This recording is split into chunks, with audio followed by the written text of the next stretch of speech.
मैंने बहुत से गुप्त आध्यात्मिक समूहों के साथ संपर्क रखा है। मैंने ऐसे कई लोगों को जाना है जो अभी भी जीवित हैं और किसी न किसी समूह से संबंधित है। मैंने कई कुंजियों को जाना है जो प्रामाणिक गुरुओं द्वारा दी गई थी, लेकिन पुरानी परंपरा की कोई भी कुंजी काफी नहीं है। मैंने इतने सारे गुप्त समूहों को जाना है इस जीवन में और इससे पहले भी। मैं कई गुप्त समूहों के संपर्क में रहा हूं, लेकिन मैं तुम्हें उनके ठिकाने नहीं बता सकता।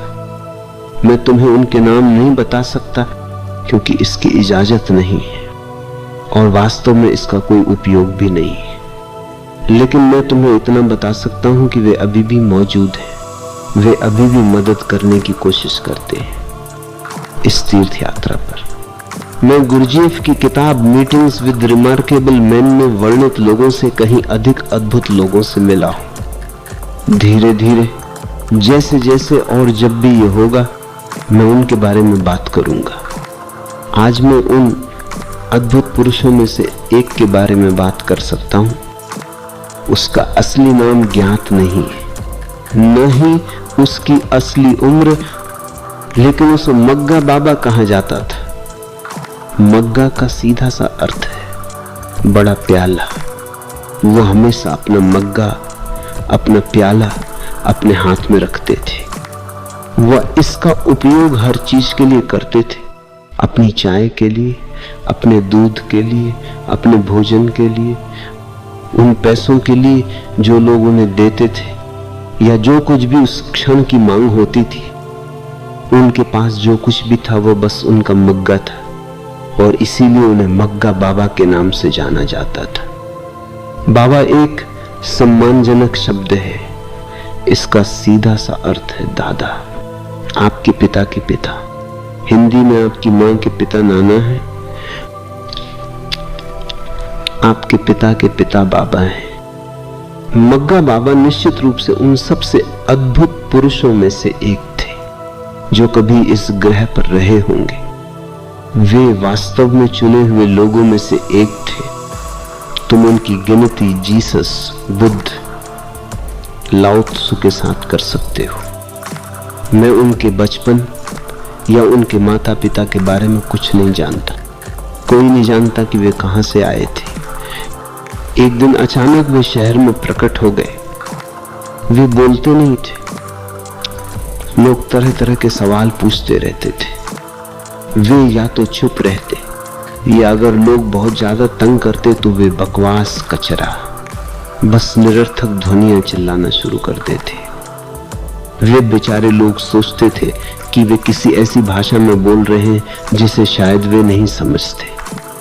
वे बिल्कुल भी भाषा का प्रयोग नहीं कर रहे थे, वे बस आवाजें निकाल रहे थे। उदाहरण के लिए, हिग्गा लाल हु गुलू हिग्गा ही। फिर वे रुकते और फिर पूछते ही। ऐसा लगता था जैसे वे पूछ रहे हो, क्या तुम समझ गए? और बेचारे लोग कहते हाँ बाबा, हाँ। फिर वे अपना मग्गा दिखाते और इशारा करते। भारत में इस इशारे का मतलब पैसा होता है। ये पुराने दिनों से आता है जब असली सोने और चांदी के सिक्के हुआ करते थे। लोग सिक्के को जमीन पर फेंककर और उसकी आवाज सुनकर जांचते थे कि ये असली सोना है या नहीं। असली सोने की अपनी आवाज होती है और कोई भी इसकी नकल नहीं कर सकता।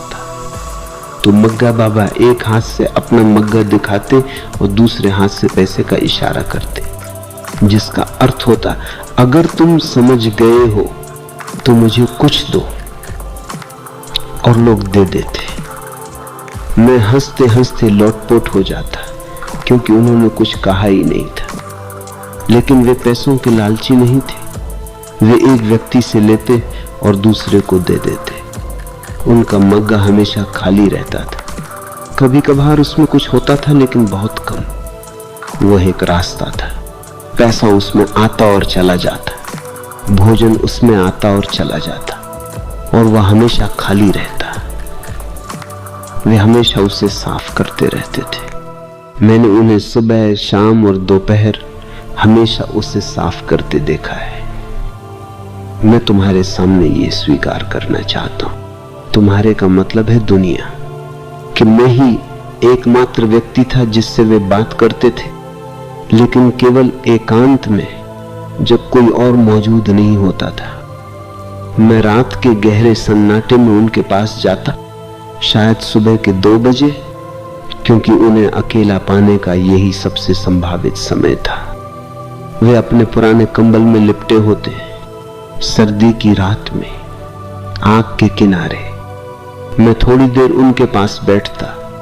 मैंने उन्हें कभी परेशान नहीं किया। यही एक कारण था कि वे मुझसे प्यार करते थे। कभी कभार ऐसा होता कि वे करवट बदलते, अपनी आंखें खोलते और मुझे वहां बैठा देखते और अपनी मर्जी से बात करना शुरू कर देते। वे हिंदी भाषी व्यक्ति नहीं थे, इसलिए लोग सोचते थे कि उनके साथ संवाद करना मुश्किल है, लेकिन ये सच नहीं। वे निश्चित रूप से हिंदी उन्मुख व्यक्ति नहीं थे, लेकिन वे न केवल हिंदी बल्कि कई अन्य भाषाएं भी जानते थे। बेशक वे मौन की भाषा सबसे ज्यादा जानते थे। वे लगभग जीवन भर मौन रहे। दिन में वे किसी से बात नहीं करते थे, लेकिन रात में वे मुझसे बात करते थे, केवल तब जब मैं अकेला होता था।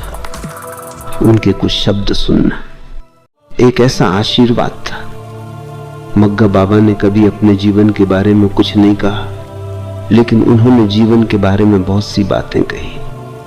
वे पहले व्यक्ति थे जिन्होंने मुझसे कहा, जीवन उससे कहीं अधिक है जैसा ये दिखाई देता है।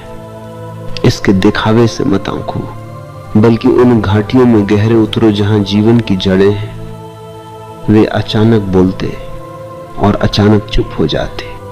यही उनका तरीका था। उन्हें बोलने के लिए मनाने का कोई तरीका नहीं था। या तो वे बोलते या नहीं। वे किसी भी सवाल का जवाब नहीं देते थे और हम दोनों के बीच की बातचीत पूरी तरह से गुप्त थी। इसके बारे में कोई नहीं जानता था। ये पहली बार है कि मैं इसे कह रहा हूं। मैंने कई महान वक्ताओं को सुना है और वे बस एक गरीब आदमी थे, लेकिन उनके शब्द शुद्ध शहद थे, इतने मीठे और पुष्टि देने वाले और अर्थ से इतने भरे हुए।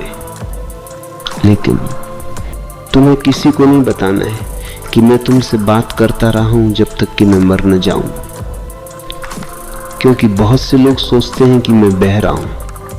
मेरे लिए यह अच्छा है कि वे ऐसा सोचते हैं। बहुत से लोग सोचते हैं कि मैं पागल हूं। जहां तक मेरा सवाल है, यह और भी बेहतर है। बहुत से लोग जो बहुत बौद्धिक हैं, ये समझने की कोशिश करते हैं कि मैं क्या कहता हूं, और ये सिर्फ बकवास है। मुझे आश्चर्य होता है जब मैं वह अर्थ सुनता हूं जो उन्होंने इससे निकाला है। शून्य। साथ मैं अपने आप से कहता हूं, हे भगवान, अगर ये लोग बुद्धिजीवी, प्रोफेसर, पंडित, विद्वान हैं, तो उस बेचारी भीड़ का क्या। मैंने कुछ नहीं कहा था, फिर भी उन्होंने शून्य से इतनी सारी बातें बना ली हैं, बिल्कुल साबुन के बुलबुलों की तरह। किसी कारण से, या शायद बिना किसी कारण के, वे मुझसे प्यार करते थे। मेरा सौभाग्य रहा है कि मुझे कई अजीब लोगों का प्यार मिला है। मग्गा बाबा मेरी सूची में पहले स्थान पर है। पूरा दिन वे लोगों से घिरे रहते थे। वे वास्तव में एक मुक्त व्यक्ति थे, फिर भी 1 इंच भी हिलने के लिए स्वतंत्र नहीं थे, क्योंकि लोग उन्हें पकड़े रहते थे। वे उन्हें रिक्शे में बिठाते और जहां चाहते ले जाते।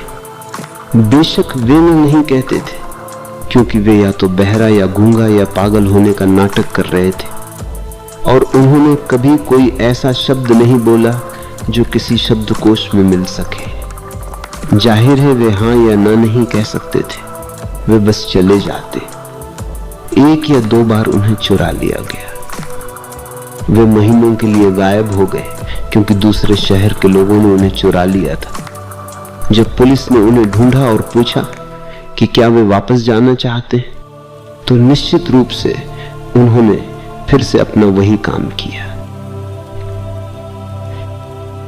उन्होंने कुछ बकवास कहा यडल फडल शडल। पुलिस ने कहा, यह आदमी पागल है। हम अपनी रिपोर्ट में क्या लिखने जा रहे हैं? यडल फडल शडल, इसका क्या मतलब है? क्या कोई इसका कोई अर्थ निकाल सकता है? इसलिए वे वहीं रहे जब तक कि उन्हें मूल शहर की भीड़ द्वारा वापस नहीं चुरा लिया गया। वो मेरा शहर था जहां मैं अपने दादाजी की मृत्यु के ठीक बाद रह रहा था। 09। मैं लगभग हर रात बिना चूके उनसे मिलने जाता था, उनके नीम के पेड़ के नीचे, जहां वे सोते और रहते थे। यहां तक कि जब मैं बीमार होता और मेरी नानी मुझे बाहर जाने की अनुमति नहीं देती, तब भी रात के दौरान जब वे सो रही होती, मैं भाग जाता। लेकिन मुझे जाना ही था। मग्गा बाबा से हर दिन कम से कम एक बार मिलना जरूरी था। वे एक तरह का आध्यात्मिक पोषण थे। उन्होंने मेरी जबरदस्त मदद की। हालांकि उन्होंने कभी कोई निर्देश नहीं दिया सिवाय अपने होने की। बस अपनी उपस्थिति से उन्होंने मुझ में अज्ञात शक्तियों को सक्रिय कर दिया जो मेरे लिए अज्ञात थी।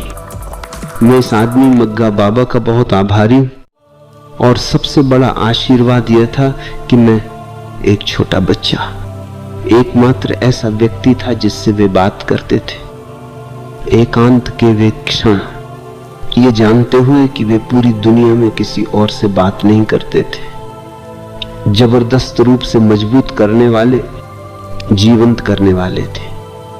अगर कभी मैं उनके पास जाता और कोई और मौजूद होता, तो वे कुछ इतना भयानक करते कि दूसरा व्यक्ति भाग जाता। उदाहरण के लिए वे चीजें फेंकते या कूदते या पागल आदमी की तरह नाचते। आधी रात के बीच में किसी का भी डरना तय था।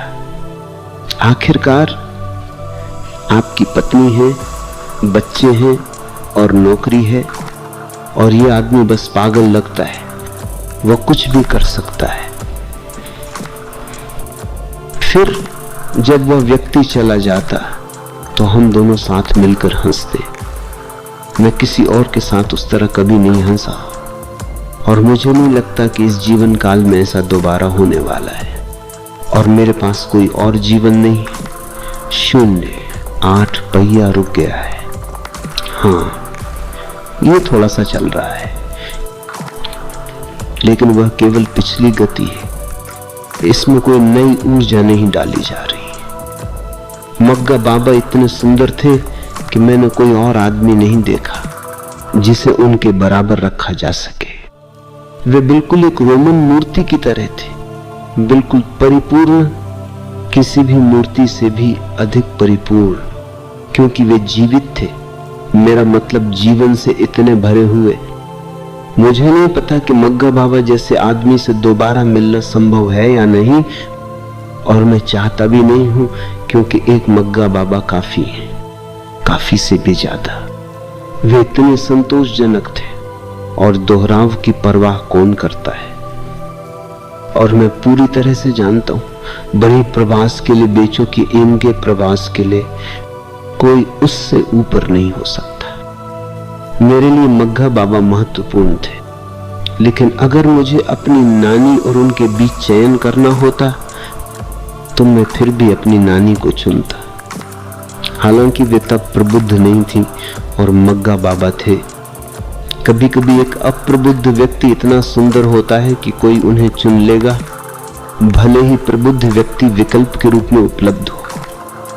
बेशक अगर मैं दोनों को चुन सकता तो मैं चुनता, या अगर मेरे पास लाखों लोगों की पूरी दुनिया में से 2 का विकल्प होता, तो मैं उन दोनों को ले लेता।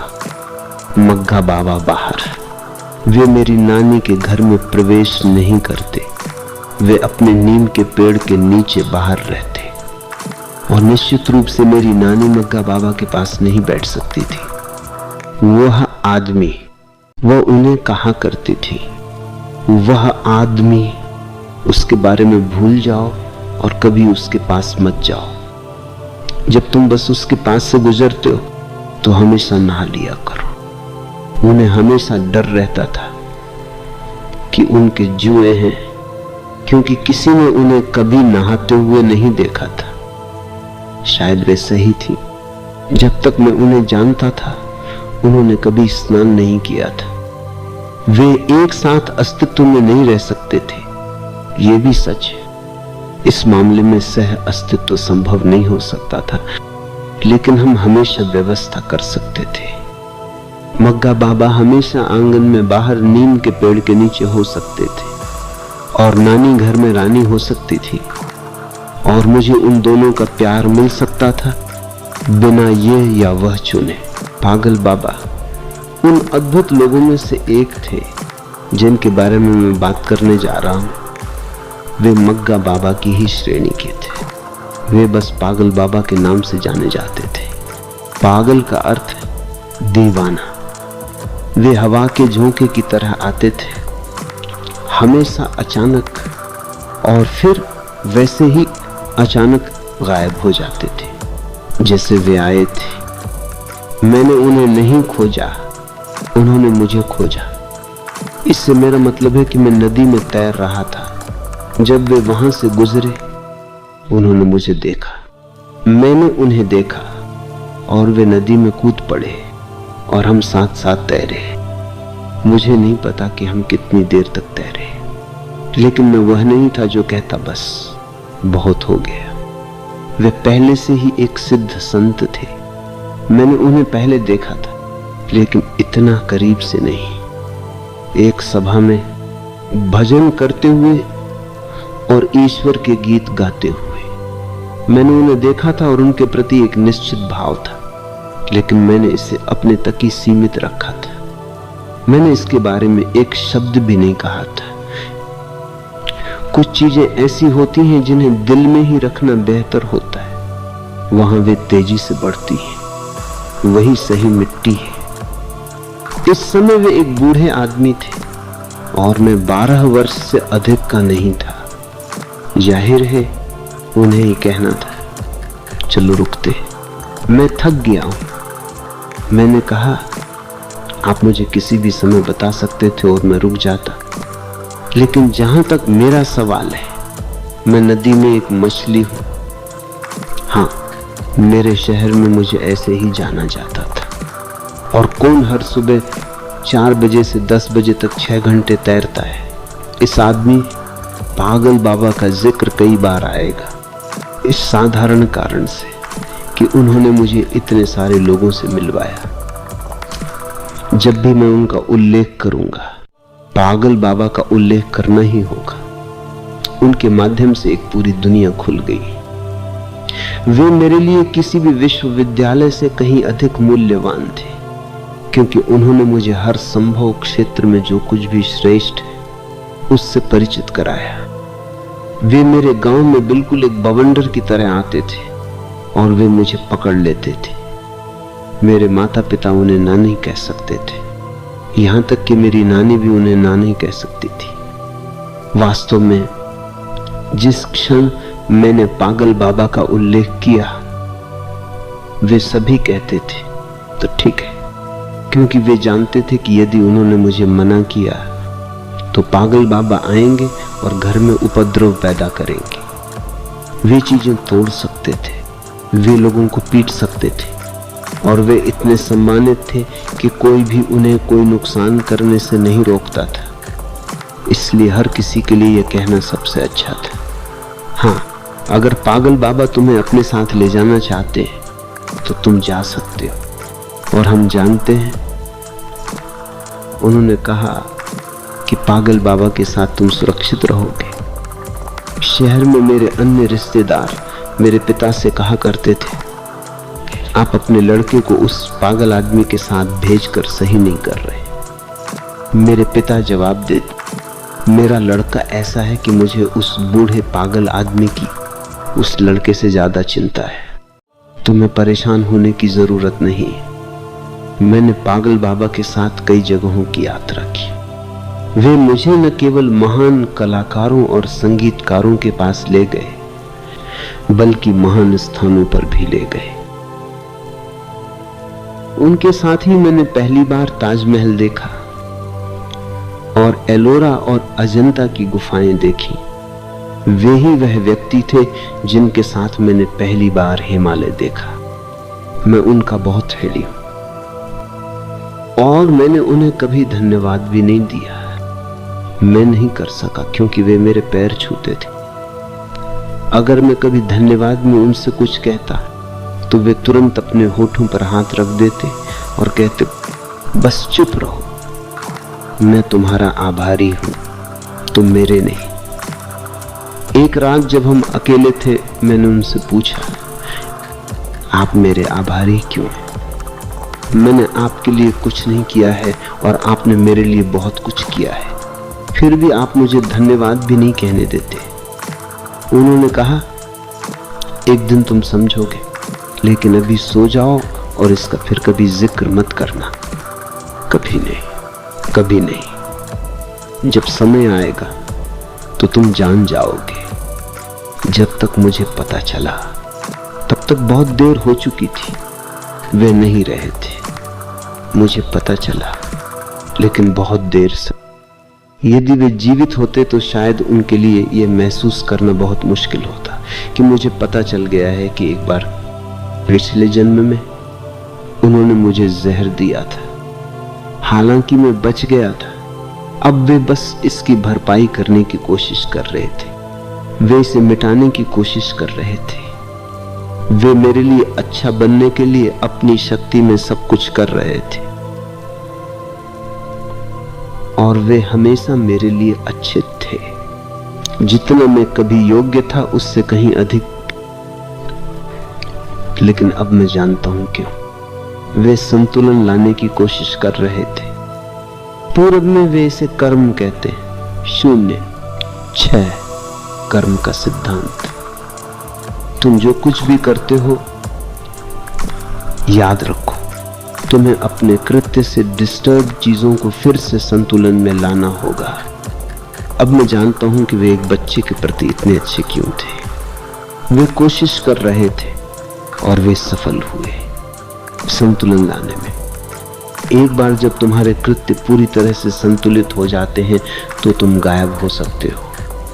तभी तुम पहिए को रोक सकते हो। वास्तव में पहिया अपने आप रुक जाता है। तुम्हें इसे रोकना भी नहीं पड़ता। मेरे पिता हमेशा चकित रह जाते थे जब भी पागल बाबा आते और मेरे पैर छूते। वे खुद पागल बाबा के पैर छूते थे। यह वास्तव में बहुत ही हास्यास्पद था और बस चक्र को पूरा करने के लिए मैं अपने पिता के पैर छूता था। पागल बाबा इतनी जोर से हंसने लगते कि हर कोई चुप हो जाता, जैसे कि कुछ वास्तव में महान हो रहा हो, और मेरे पिता शर्मिंदा दिखते। पागल ने मुझे बार बार यह समझाने की कोशिश की कि मेरा भविष्य एक संगीतकार बनना है। मैंने कहा नहीं, और जब मैं नहीं कहता हूं तो मेरा मतलब नहीं होता।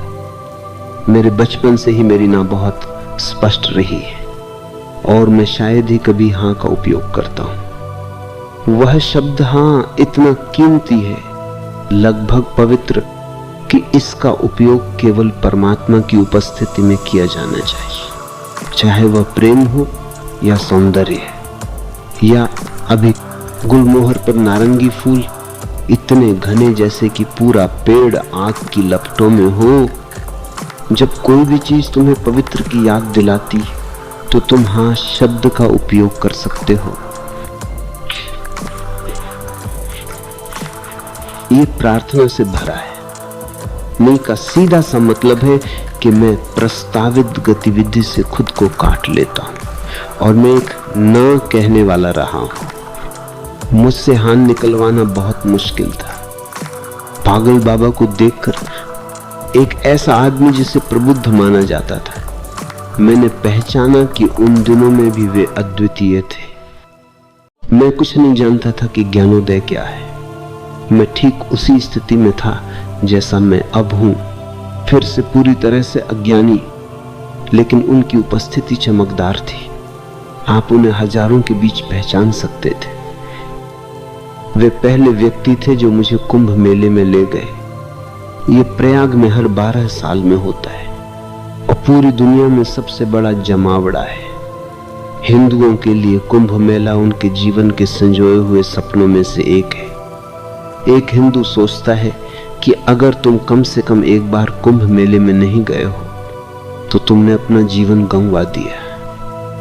यही एक हिंदू सोचता है। न्यूनतम संख्या 10 लाख लोग है, अधिकतम 30 लाख लोग हैं। मुसलमानों के साथ भी ऐसा ही है।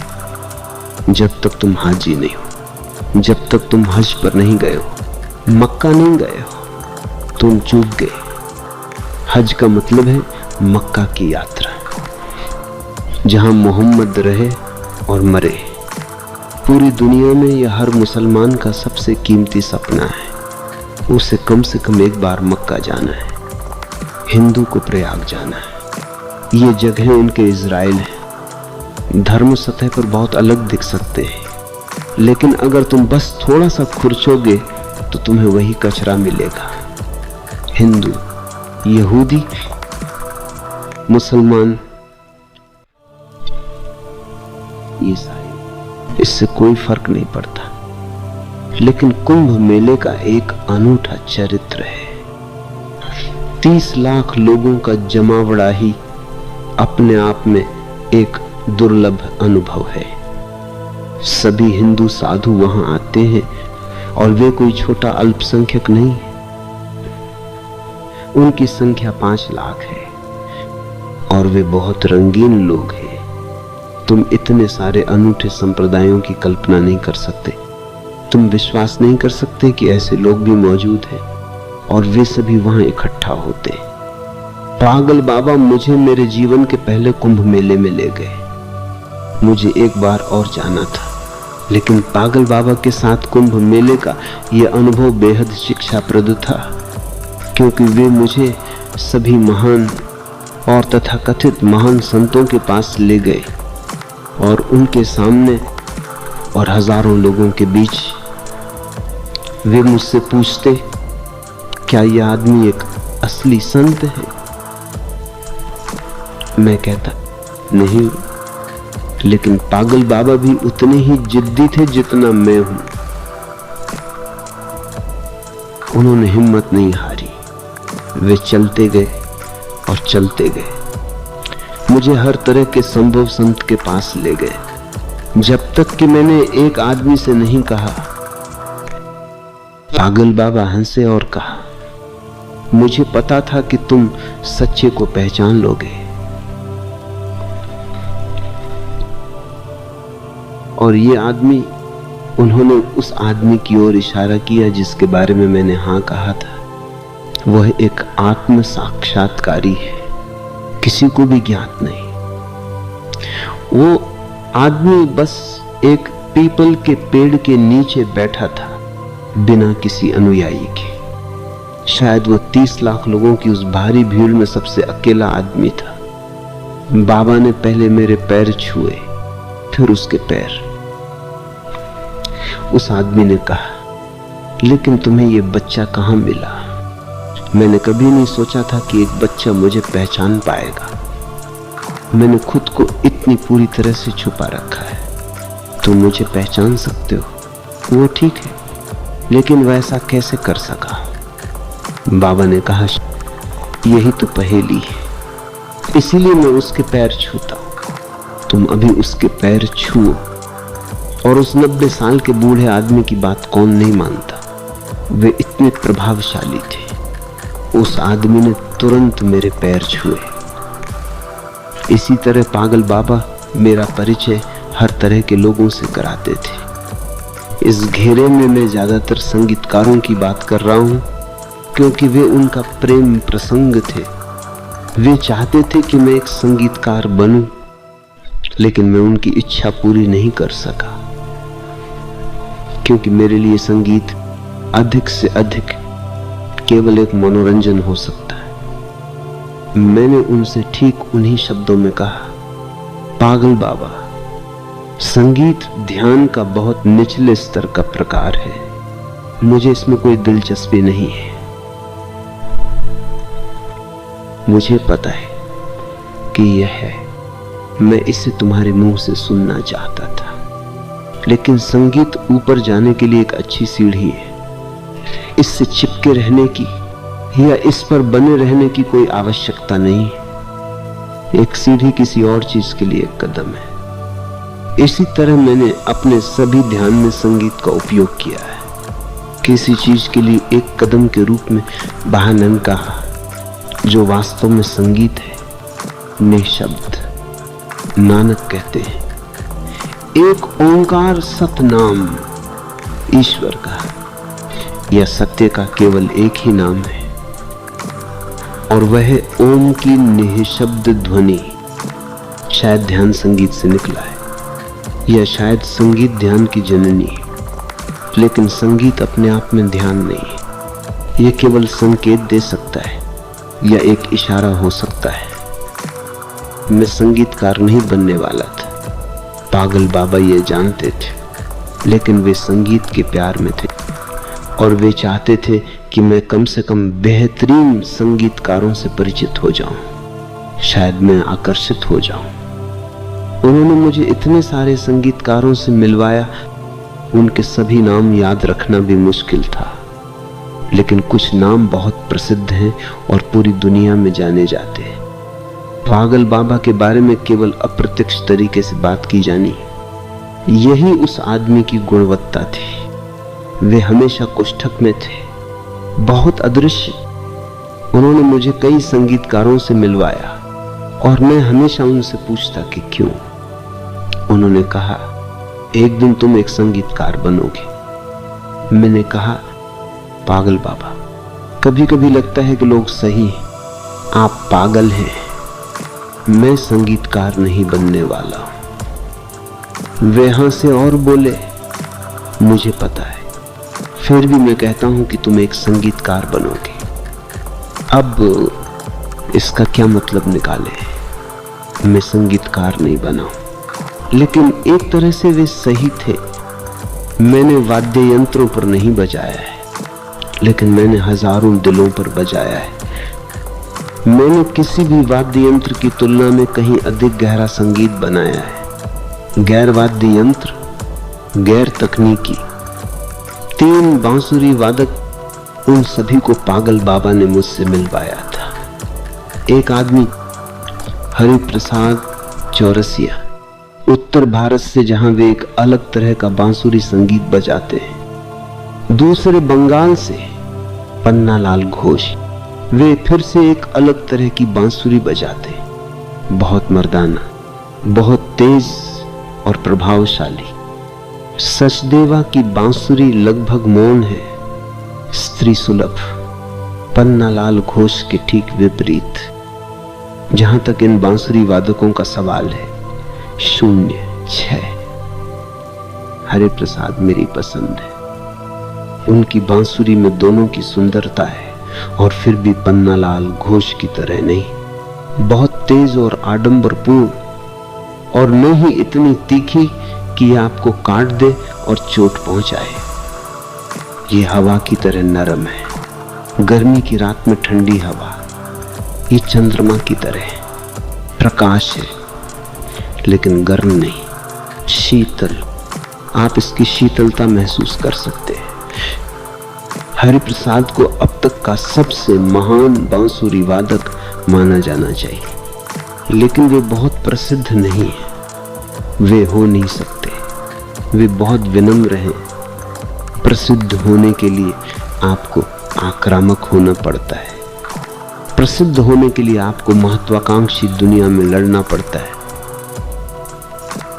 उन्होंने लड़ाई नहीं लड़ी, और पहचाने जाने के लिए लड़ने वाले वे आखिरी आदमी है। लेकिन हरिप्रसाद को पागल बाबा जैसे लोगों ने पहचाना था। पागल बाबा ने कुछ और लोगों को भी पहचाना, जिनका मैं बाद में वर्णन करूंगा, क्योंकि वे भी उनके माध्यम से मेरे जीवन में आए।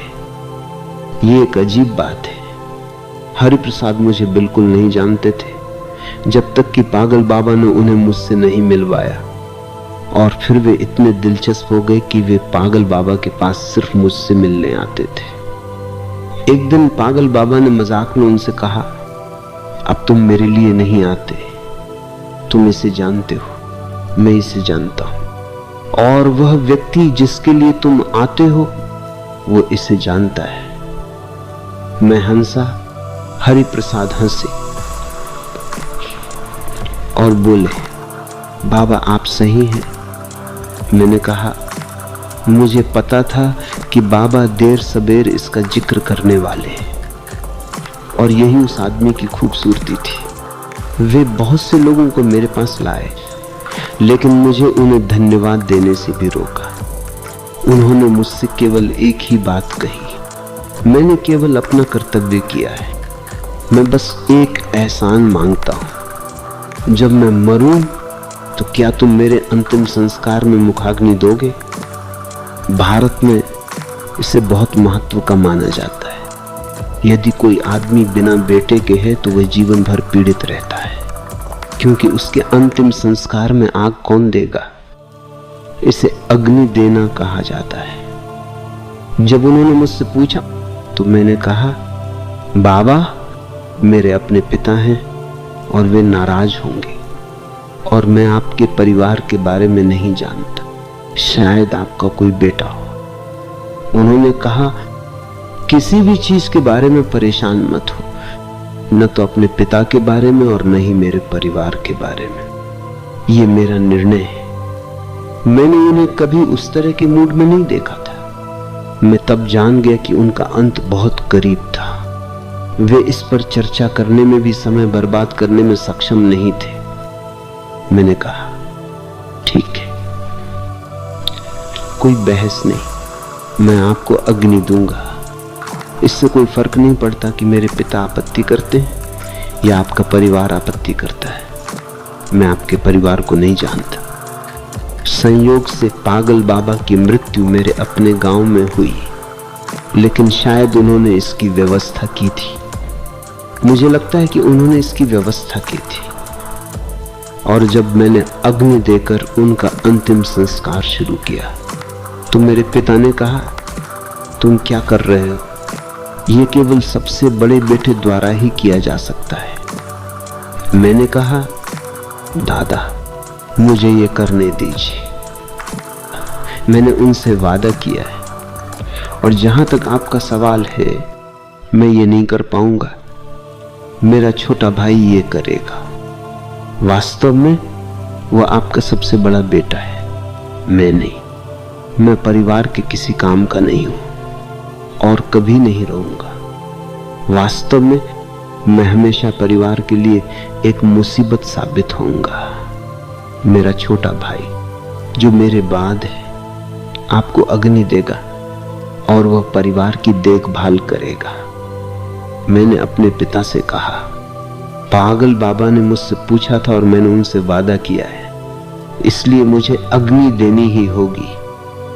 जहां तक आपकी मृत्यु का सवाल है, चिंता न करें, मेरा छोटा भाई वहां होगा।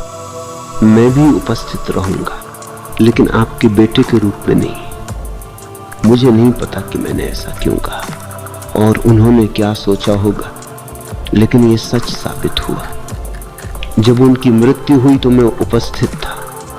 वास्तव में मैंने उन्हें अपने साथ रहने के लिए बुलाया था, सिर्फ इसलिए ताकि मुझे उस शहर में न जाना पड़े जहां वे रहते थे। मैं अपनी दादी की मृत्यु के बाद वहां कभी नहीं जाना चाहता था। वह एक और वादा था। मुझे बहुत सारे वादे पूरे करने हैं, लेकिन अब तक मैंने उनके एक बड़े हिस्से को सफलतापूर्वक पूरा कर लिया है। केवल कुछ ही वादे हैं जो पूरे होने बाकी हैं। मैंने पागल बाबा से मास्टर डिग्री लेने का वादा किया था। किसी तरह पागल बाबा को यह विचार आया कि जब तक आपके पास मास्टर डिग्री, स्नातकोत्तर की डिग्री नहीं होगी, तब तक आपको अच्छी नौकरी नहीं मिल पाएगी। मैंने कहा, बाबा क्या आपको लगता है कि मैं कभी नौकरी की इच्छा करूंगा? वे हंसे और बोले, मुझे पता है कि तुम इसकी इच्छा नहीं करोगे, लेकिन बस अगर ऐसा हो जाए। मैं बस एक बूढ़ा आदमी हूं और मैं सभी संभव सबसे बुरी चीजों के बारे में सोचता हूं। आपने कहावत सुनी है, सबसे अच्छे की आशा करो लेकिन सबसे बुरे की उम्मीद करो। उन्होंने इसमें कुछ और जोड़ा। बाबा ने कहा, सबसे बुरे के लिए भी तैयारी करो। इसका सामना बिना तैयारी के नहीं किया जाना चाहिए, नहीं तो तुम इसका सामना कैसे करोगे। पागल बाबा अपने अंतिम दिनों में हमेशा थोड़े चिंतित रहते थे। मैं इसे देख सकता था। हालांकि उन्होंने कुछ नहीं कहा था और न ही किसी और ने इसका उल्लेख किया था। शायद कोई और जानता भी नहीं था कि वे चिंतित थे। यह निश्चित रूप से उनकी बीमारी, बुढ़ापे या उनकी आने वाली मृत्यु के बारे में नहीं था।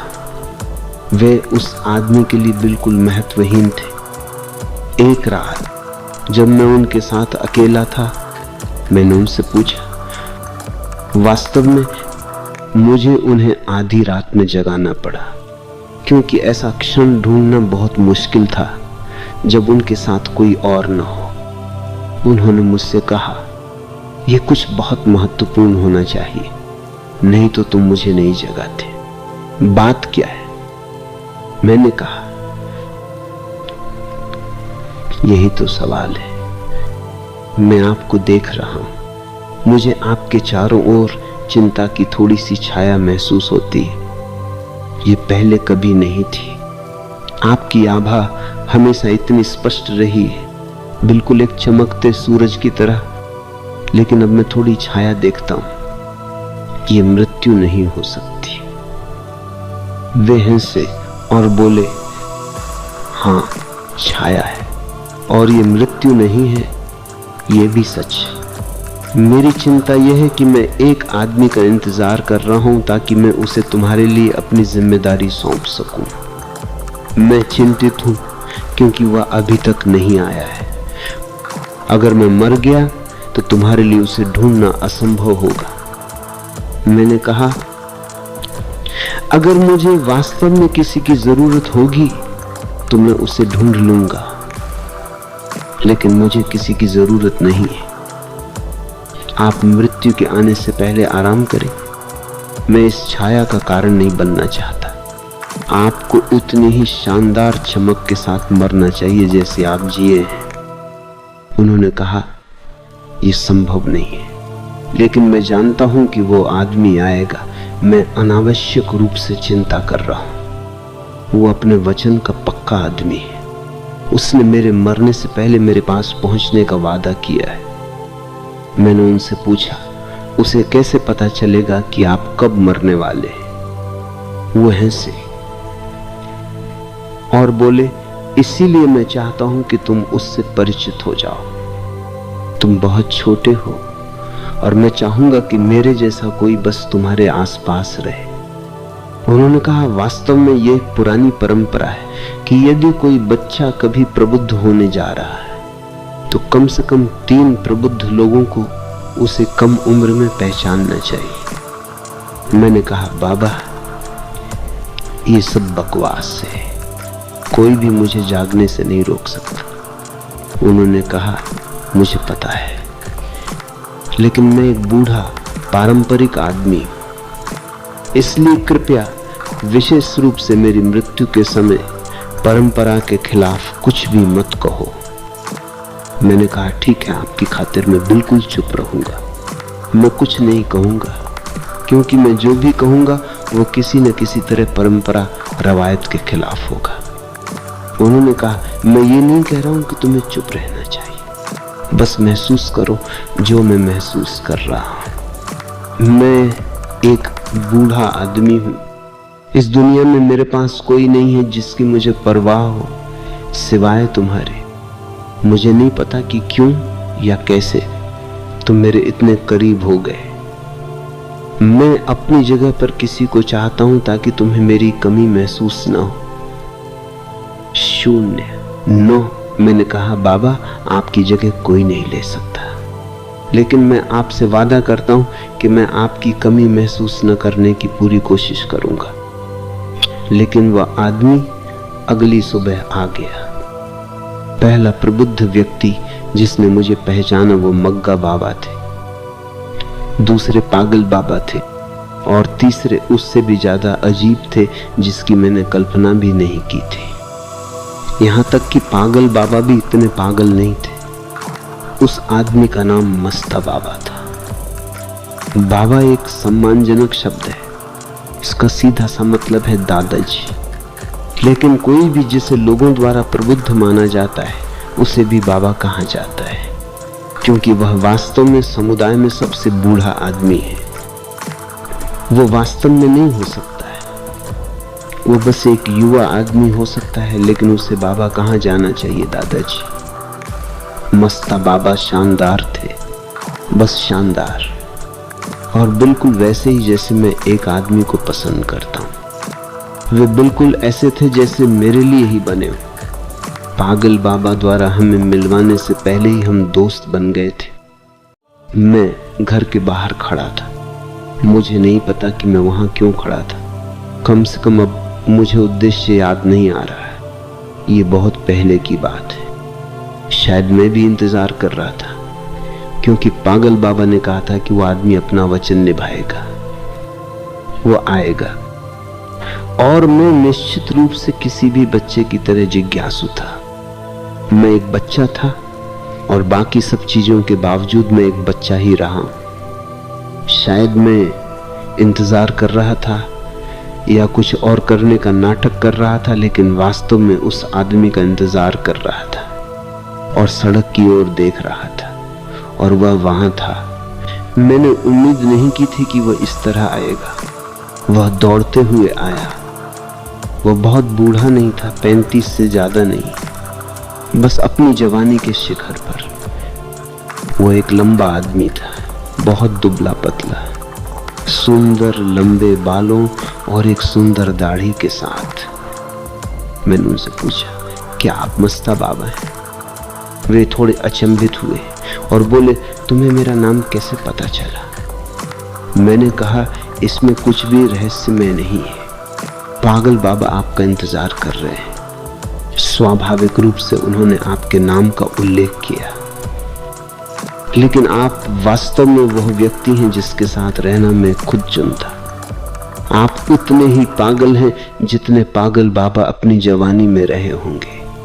शायद आप बस युवा पागल बाबा हैं जो फिर से वापस आ गए हैं। उन्होंने कहा, तुम मुझसे भी ज्यादा पागल लगते हो। वैसे पागल बाबा कहाँ हैं? मैंने उन्हें रास्ता दिखाया और उनके पीछे अंदर चला गया। उन्होंने पागल बाबा के पैर छुए, जिन्होंने फिर कहा, ये मेरा आखिरी दिन है। और मस्तो वे उन्हें इसी तरह बुलाते थे।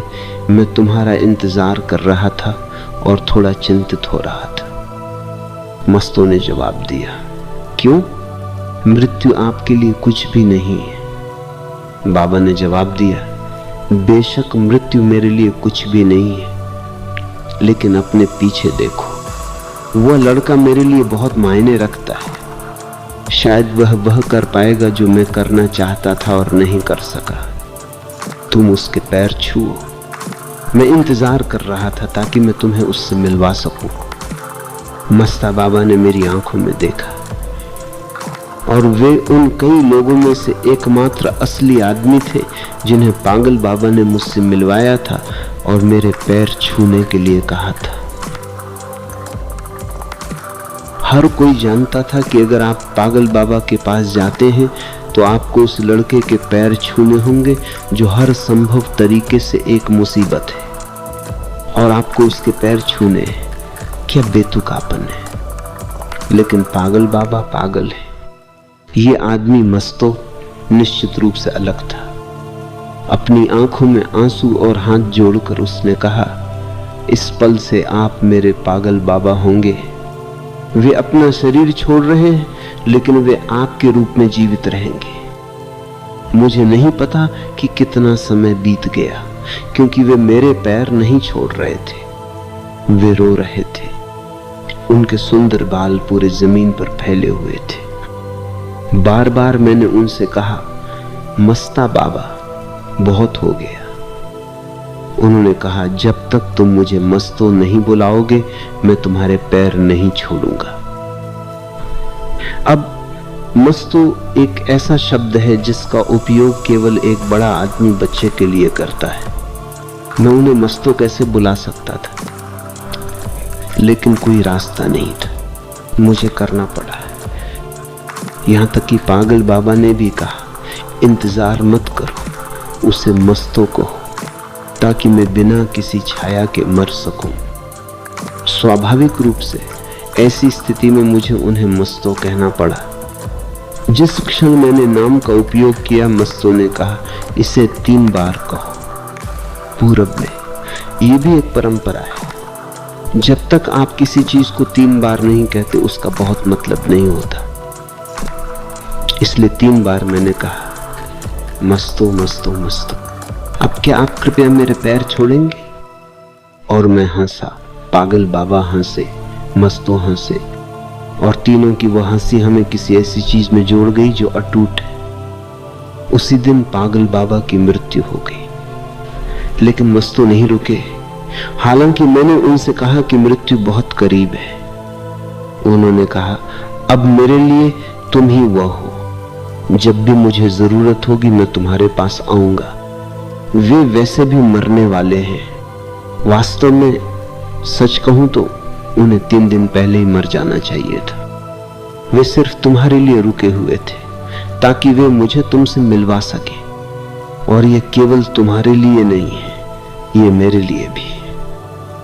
मैंने पागल बाबा से उनके मरने से पहले पूछा, मस्त बाबा के यहाँ आने के बाद आप इतने खुश क्यों दिख रहे थे?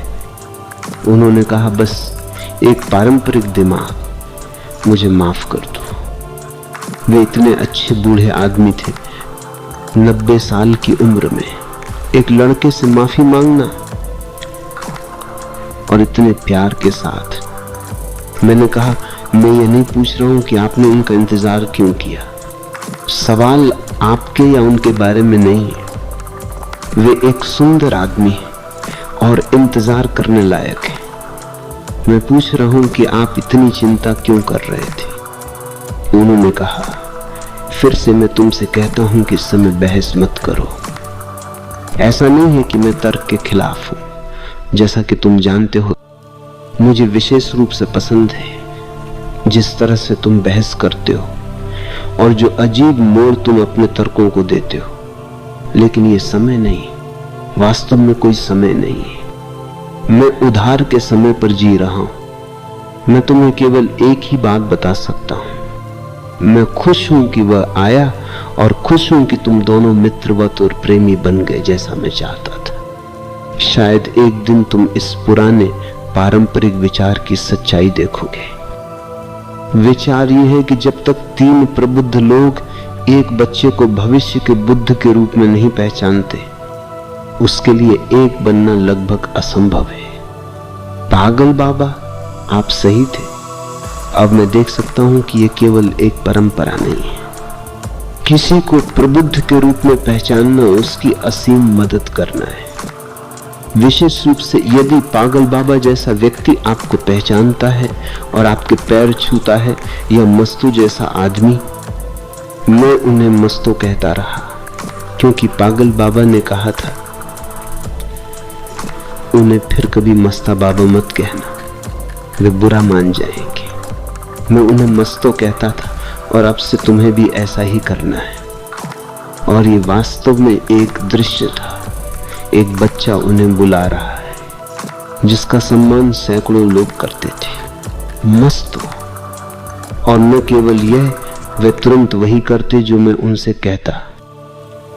एक बार, बस एक उदाहरण के तौर पर, वे भाषण दे रहे थे। मैं खड़ा हुआ और कहा, मस्तो तुरंत रुको। वे एक वाक्य के बीच में थे। उन्होंने इसे पूरा भी नहीं किया। वे रुक गए। लोगों ने उनसे आग्रह किया कि कृपया अपनी बात पूरी करें। वे जवाब भी नहीं देते। उन्होंने मेरी ओर इशारा किया। मुझे माइक्रोफोन पर जाना पड़ा और लोगों से कहना पड़ा कि कृपया अपने घर जाएं, व्याख्यान खत्म हो गया है और मस्तों को मेरी हिरासत में ले लिया गया है। वे बहुत जोर से हंसे और मेरे पैर छुए। और उनके पैर छूने का तरीका, हजारों लोगों ने मेरे पैर छुए होंगे, लेकिन उनका अपना एक तरीका था, बस अनोखा। वे मेरे पैर लगभग ऐसे छूते थे, कैसे कहूं, जैसे कि वे स्वयं भगवान का सामना कर रहे हों। और वे हमेशा बस आंसू बन जाते थे और उनके लंबे बाल, मुझे उन्हें फिर से बैठने में मदद करने में बहुत मशक्कत करनी पड़ती थी। मैं कहता मस्त हो बस, लेकिन सुनने वाला कौन था? वे रो रहे होते, गा रहे होते या कोई मंत्र जाप कर रहे होते। मुझे तब तक इंतजार करना पड़ता जब तक वे खत्म नहीं कर लेते। कभी कभी मैं आधे घंटे तक वहां बैठा रहता, बस उनसे ये कहने के लिए ये काफी है। लेकिन मैं ये तभी कह सकता था जब वे खत्म कर लेते। आखिरकार मेरे भी कुछ संस्कार हैं। मैं बस ये नहीं कह सकता था रुको या मेरे पैर छोड़ो जब वे उनके हाथों में होते थे। वास्तव में मैं कभी नहीं चाहता था कि वे उन्हें छोड़े, लेकिन मेरे पास अन्य काम थे और उनके पास भी। ये एक व्यावहारिक दुनिया है और हालांकि मैं बहुत अव्यावहारिक हूं। जहां तक दूसरों का सवाल है, मैं नहीं हूं। मैं हमेशा व्यवहारिक और यथार्थवादी हूं। जब मुझे बीच में रोकने के लिए एक भी पल मिलता तो मैं कहता मस्त रुको बस, तुम अपनी आंखें रोकर बाहर निकाल रहे और तुम्हारे बाल, मुझे उन्हें धोना होगा, एक ही क्षण में गंदा हो रहा है। तुम भारतीय धूल को जानते हो, ये सर्वव्यापी है, हर जगह, विशेष रूप से गांव में सब कुछ धूल भरा है। यहां तक कि लोगों के चेहरे भी धूल भरे लगते हैं। वे क्या कर सकते हैं? वे कितनी बार धो सकते हैं?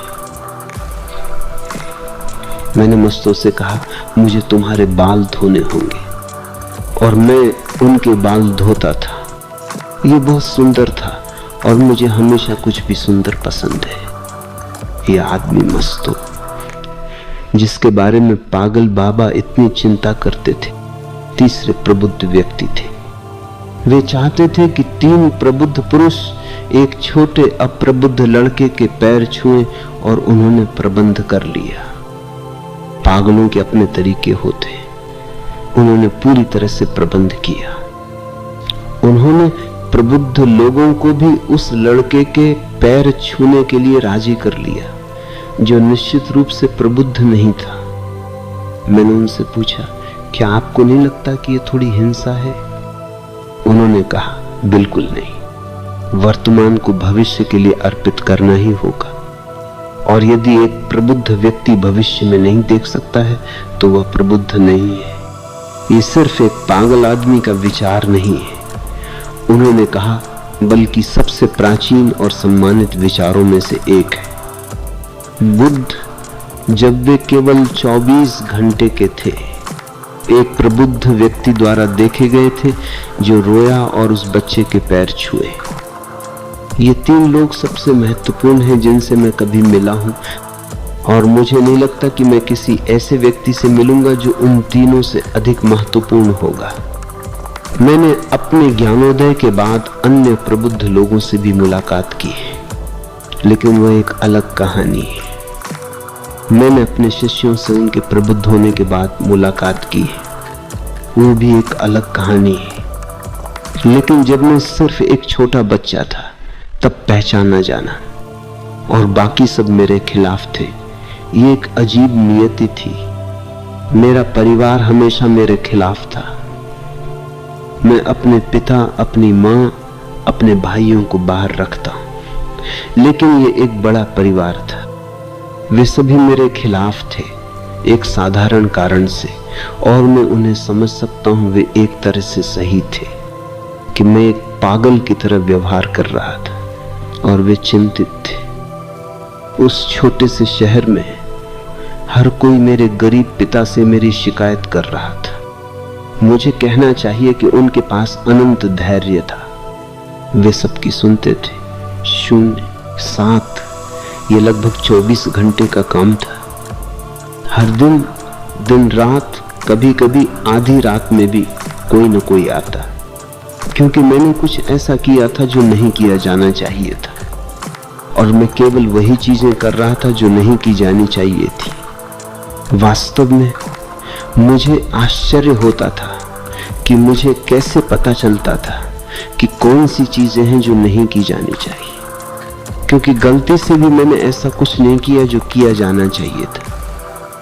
एक बार मैंने पागल बाबा से पूछा, शायद आप मुझे समझा सके। मैं समझ सकता था अगर मेरे द्वारा की गई 50% चीजें गलत होती और 50% सही होती, लेकिन मेरे साथ ये हमेशा 100% गलत होता है। मैं इसे कैसे प्रबंधित करता हूं, क्या आप मुझे समझा सकते हैं?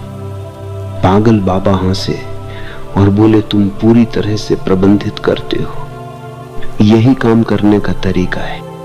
और परेशान मत हो कि दूसरे क्या कहते, तुम अपने तरीके से चलते रहो। सभी शिकायतों को सुनो और यदि तुम्हें दंडित किया जाता है तो आनंद लो। मैंने वास्तव में इसका आनंद लिया, मुझे कहना चाहिए सजा का भी।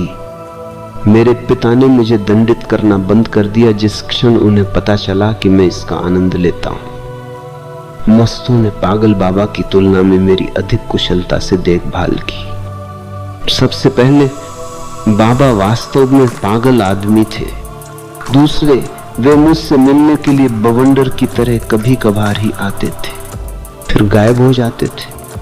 यह देखभाल करने का तरीका नहीं। एक बार मैंने उनसे कहा भी, बाबा आप इस बारे में इतनी बात करते हैं कि आप इस बच्चे की देखभाल कैसे कर रहे हैं, लेकिन इससे पहले कि आप इसे फिर से कहें मुझे सुना जाना चाहिए।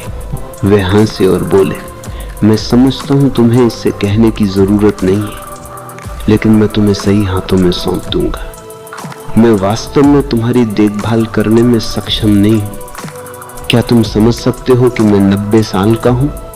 मेरे शरीर छोड़ने का समय आ गया है। मैं सिर्फ तुम्हारे लिए सही व्यक्ति खोजने के लिए रुका हुआ हूं। एक बार जब मैं उसे पा लूं तो मैं मौत में आराम कर सकता हूं। मुझे तब कभी पता नहीं था कि वे वास्तव में गंभीर थे, लेकिन उन्होंने यही किया। उन्होंने अपना प्रभार मस्तों को सौंप दिया और हंसते हुए मर गए। यही आखिरी चीज थी जो उन्होंने की। जरथुस्त्र शायद हंसे होंगे जब वे पैदा हुए थे, कोई गवाह नहीं, लेकिन वे हंसे होंगे। उनका पूरा जीवन इसी ओर इशारा करता है। वह हंसी ही थी जिसने पश्चिम के सबसे बुद्धिमान व्यक्तियों में से एक फ्रेडरिक नीत्शे का ध्यान खींचा। लेकिन पागल बाबा वास्तव में हंसे जैसे ही वे मरे, इससे पहले कि हम पूछ सकें कि क्यों। वैसे भी हम सवाल नहीं पूछ सकते थे। वे दार्शनिक नहीं थे और जीवित रहते तो भी जवाब नहीं देते। लेकिन मरने का क्या तरीका है? और याद रखना, ये सिर्फ एक मुस्कान नहीं थी। मेरा मतलब वास्तव में एक हंसी है। वहां हर कोई एक दूसरे को ये सोचते हुए देख रहा था, क्या बात है? जब तक कि वे इतनी जोर से नहीं हंसे कि सभी ने सोचा कि अब तक वे केवल हल्के पागल थे, लेकिन अब वे चरम सीमा पर चले गए थे। वे सब चले गए।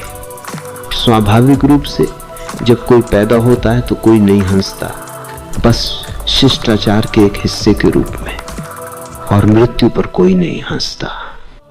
फिर से बस एक दिखावे के अलावा कुछ नहीं। दोनों ब्रिटिश हैं। बाबा हमेशा शिष्टाचार और शिष्टाचार में विश्वास करने वाले लोगों के खिलाफ थे। इसीलिए वे मुझसे प्यार करते थे, इसीलिए वे मस्तों से प्यार करते थे। और जब वे एक ऐसे आदमी की तलाश कर रहे थे जो मेरी देखभाल कर सके, तो स्वाभाविक रूप से उन्हें मस्तों से बेहतर आदमी नहीं मिल सकता था।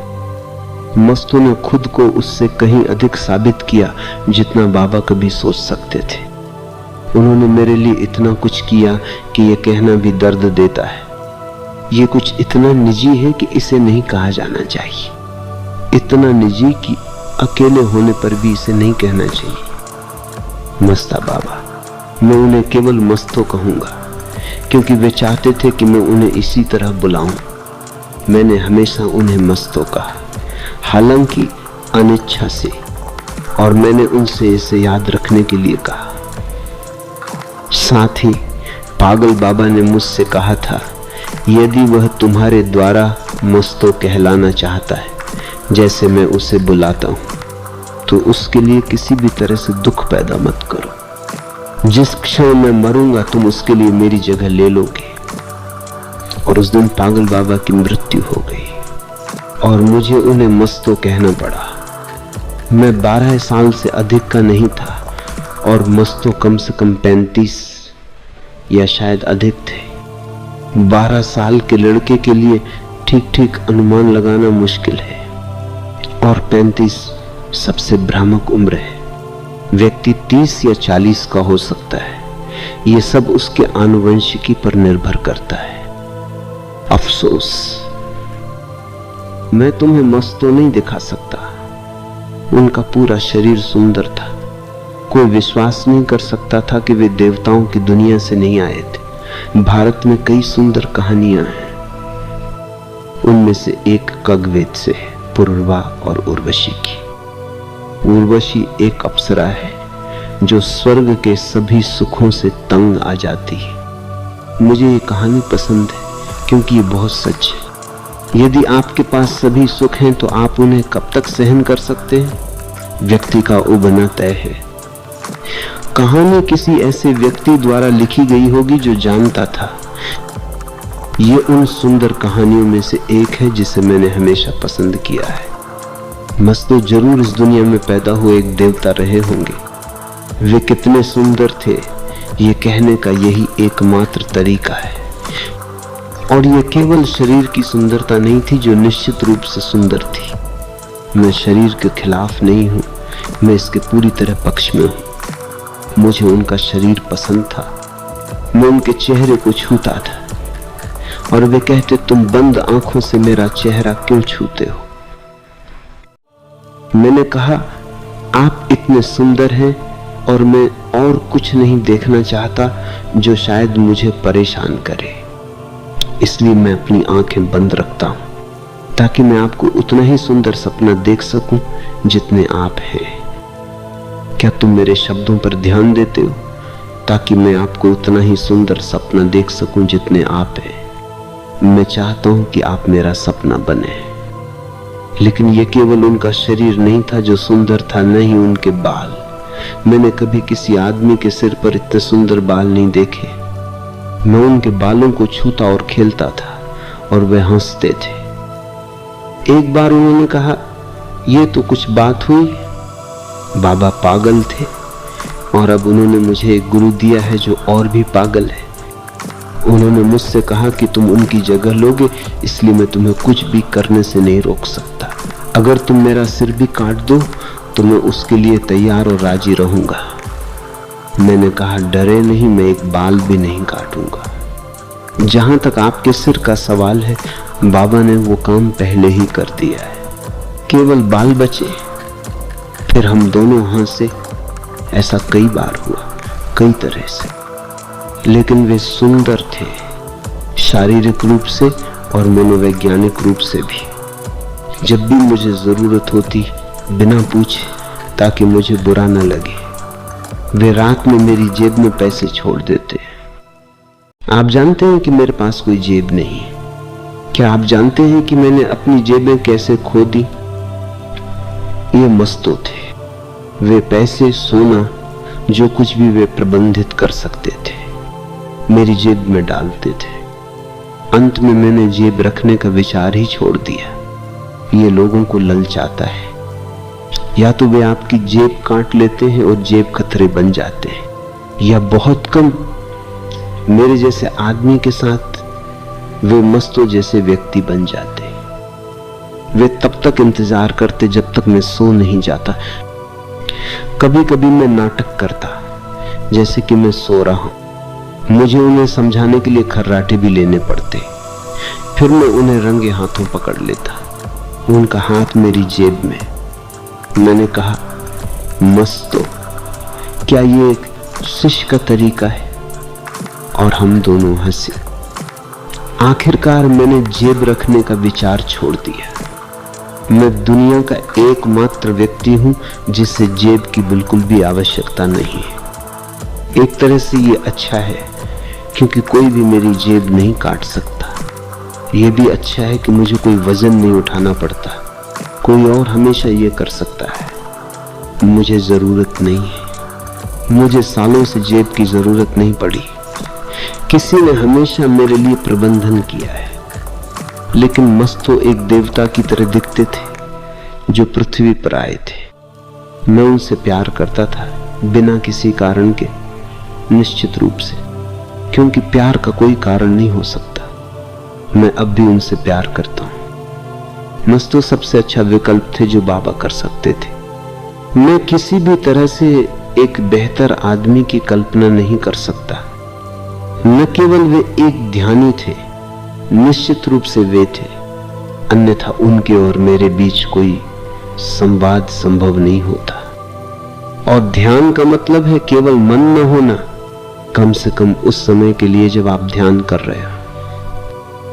लेकिन बात बस इतनी ही नहीं थी, वे बहुत सी और चीजें थे। वे एक सुंदर गायक थे, लेकिन उन्होंने कभी जनता के लिए नहीं गाया। हम दोनों जनता पबली वाक्यांश पर हंसते थे। इसमें केवल सबसे मंदबुद्धि बच्चे शामिल होते हैं। ये आश्चर्य की बात है कि वे एक निश्चित समय पर एक जगह इकट्ठा होने का प्रबंधन कैसे करते हैं। मैं इसे समझा नहीं सकता। मस्तों ने कहा कि वे भी इसे समझा नहीं सकते, इसे बस समझाया नहीं जा सकता। उन्होंने कभी जनता के लिए नहीं गाया, बल्कि केवल बहुत कम लोगों के लिए जो उनसे प्यार करते थे, और उन्हें कभी इसके बारे में बात न करने का वादा करना पड़ा। उनकी आवाज वास्तव में उनके मालिक की आवाज थी। शायद वे गा नहीं रहे थे, बल्कि केवल अस्तित्व को अनुमति दे रहे थे। यही एकमात्र उचित शब्द है जिसका मैं उपयोग कर सकता हूं। वे अस्तित्व को अपने माध्यम से प्रवाहित होने दे रहे थे, वे रोक नहीं रहे थे। यही उनकी योग्यता थी। वे प्रतिभाशाली सितार वादक भी थे, लेकिन फिर से मैंने उन्हें कभी भीड़ के सामने बजाते हुए नहीं देखा। अक्सर मैं ही एकमात्र व्यक्ति होता था जब वे बजाते थे, और वे मुझसे दरवाजा बंद करने के लिए कहते। ये कहते हुए, कृपया दरवाजा बंद करो और जो कुछ भी हो इसे तब तक मत खोलो जब तक मैं मर न जाऊं। और वे जानते थे कि अगर मैं दरवाजा खोलना चाहता तो मुझे पहले उन्हें मारना पड़ता और फिर उसे खोलना पड़ता। मैं अपना वादा निभाता। लेकिन उनका संगीत ऐसा था, वे दुनिया के लिए नहीं जाने जाते थे। दुनिया चूक गई। उन्होंने कहा, ये चीजें इतनी अंतरंग हैं कि भीड़ के सामने बजाना वेश्यावृत्ति है। यह उनका सटीक शब्द था, वेश्यावृत्ति। वे वास्तव में एक दार्शनिक, एक विचारक थे और बहुत तार्किक थे, मेरी तरह नहीं। पागल बाबा के साथ मेरे पास केवल एक ही चीज समान थी, वह था पागलपन। मस्तों के पास उनके साथ कई चीजें समान थी। पागल बाबा कई चीजों में रुचि रखते थे। मैं निश्चित रूप से पागल बाबा का प्रतिनिधि नहीं हो सकता था, लेकिन मस्तों थे। मैं किसी का भी प्रतिनिधि नहीं हो सकता, चाहे वह कोई भी हो। मस्तों ने हर तरह से मेरे लिए इतना कुछ किया कि मुझे विश्वास नहीं हो रहा था कि बाबा को कैसे पता चला कि वे ही सही व्यक्ति होंगे। और मैं एक बच्चा था और मुझे बहुत दिशा की आवश्यकता थी, और मैं एक आसान बच्चा भी नहीं था। जब तक मैं आश्वस्त नहीं हो जाता, मैं 1 इंच भी नहीं हिलाता था। वास्तव में मैं सुरक्षित रहने के लिए थोड़ा पीछे हट जाता था। आपको ये जानकर आश्चर्य होगा कि मस्तो कई वाद्य यंत्र बजाते थे। वे वास्तव में एक बहुमुखी प्रतिभा के धनी थे, एक बहुत ही उपजाऊ दिमाग, और वे किसी भी चीज से कुछ भी सुंदर बना सकते थे। उन्होंने पेंटिंग की, और उतनी ही अर्थहीनता से जितनी पिकासो भी नहीं कर सकते थे, और उतनी ही सुंदरता से जितनी निश्चित रूप से पिकासो नहीं कर सकते थे। लेकिन उन्होंने बस अपनी पेंटिंग को ये कहते हुए नष्ट कर दिया, मैं समय की रेत पर कोई भी पदचिन्ह नहीं छोड़ना चाहता।